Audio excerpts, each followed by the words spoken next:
Good morning, everybody. Pastor Stitch, Narrow Path Christian Church, BC, Bay City, Michigan. Welcome to the Biker Devotional. Today is October 5th, 2024. We are looking at Proverbs chapter 5, and we're going to look at verse 8 and 12.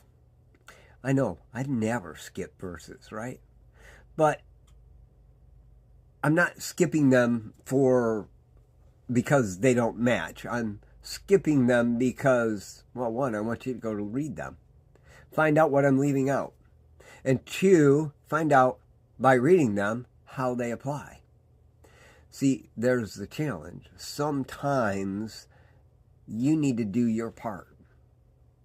Sometimes we need to look at our lives and move forward. Good morning, Rhonda, Random, Chris, Shane, Victor, all of you that are watching on YouTube and Facebook. So glad you are all here. Proverbs chapter 5, verse 8, and it says this: "Keep your way far from her. Don't go near the door of her house. Otherwise you will give up your vitality to others and your years to someone cruel." And I just lied. I read one of the other verses that I wasn't going to read. It happens. I can't help myself. I read them in order. But keep your ways far from her. And we often think about a prostitute or an adulterous woman, because that's what Solomon talks about all the time. But that word in the Hebrew, keep your way far from her, it literally means keep your way far from the one who turns your attention. Don't go near the door of that one who turns your attention. Verse 12 says this: "Or you will say, how I hated discipline and how my heart despised correction."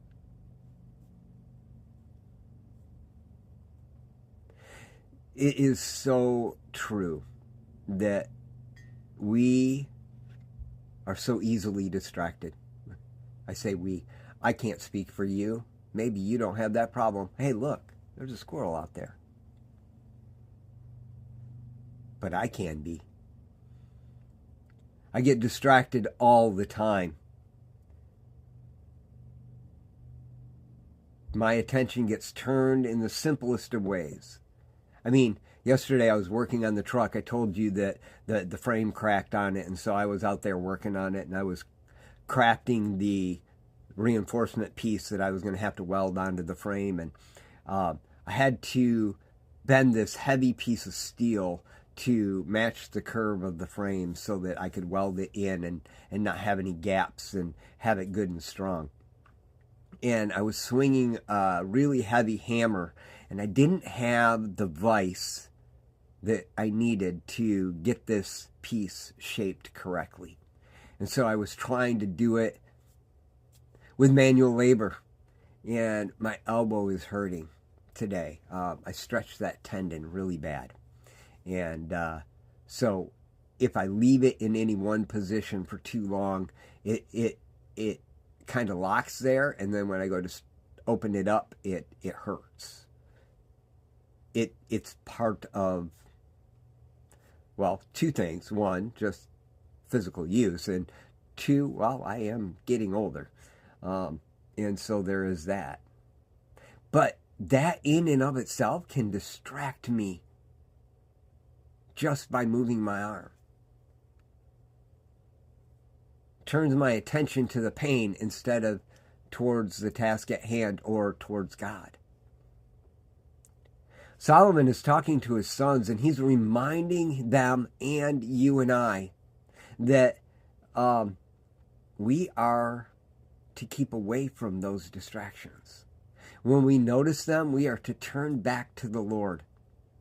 Because if we don't, at the end, now don't forget, you need to go read 9, 10, 11, and 13 and 14,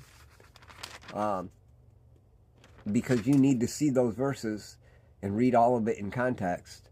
But if you don't turn back right away to what the focus needs to be, when you get to the end of the task or the end of your life, you're going to say how I knew I should have been looking that way. But I was too worried about what was going on around me. And it cost me. It cost me in time. It cost me financially. It cost me in effort. It cost me pain. It cost me family. It cost me so much. I look at my life and I see all of that. Now, I don't know about you guys, but I know this one thing. I want to get much better at not even being distracted and being turned away. That's what I want for you as well. So that's my challenge today. That's Solomon's challenge in our reading today. Go and read Proverbs chapter 5, verse 8 through 14. See how it applies in your life. I love y'all. Hope you have a great day. God bless.